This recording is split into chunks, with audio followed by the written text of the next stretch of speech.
Hi friends, ಮಜ್ಜಿಗೆ ಸಾಂಬಾರನ್ನ ನಾನು ಇದನ್ನು ತೋರಿಸ್ತಾ ಇದ್ದೀನಿ. ಒಂದು ಬೌಲ್ಗೆ 1/4 ಕಪ್ಪು ಅಕ್ಕಿ, 1 ಚಮಚ ಮೆಣಸಿನಕಾಳನ್ನು ಹಾಕಿ ನೆನೆಸಿಟ್ಕೊಳ್ತಾ ಇದ್ದೀನಿ. ಒಂದು ಬಿಸಿಯಾದ ಕಡಾಯಿಗೆ ಅರ್ಧ ಕಪ್ಪು ಕಡಲೆಕಾಳನ್ನು ಹಾಕಿ ನೀಟಾಗಿ ಹುರಿದು ಕಡಾಯಿ ಬಿಸಿರುವಾಗ ಮುಳುಗುವಷ್ಟು ಪ್ರಮಾಣದ ನೀರನ್ನು ಹಾಕಿ ನೆನೆಸಿಟ್ಕೊಳ್ತಾ ಇದ್ದೀನಿ.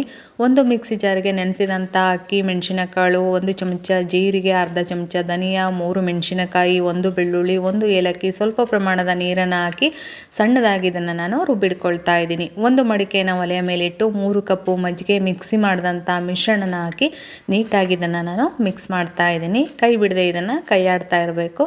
ನಂತರ ರುಚಿಗೆ ತಕ್ಕಷ್ಟು ಉಪ್ಪು, ಹುರಿದು ನೆನೆಸಿಟ್ಕೊಂಡಿರೋಂಥ ಕಡಲೆಕಾಳನ್ನು ಇದಕ್ಕೆ ಹಾಕಿ ನೀಟಾಗಿ ಮಿಕ್ಸ್ ಮಾಡ್ತಾ ಇದ್ದೀನಿ.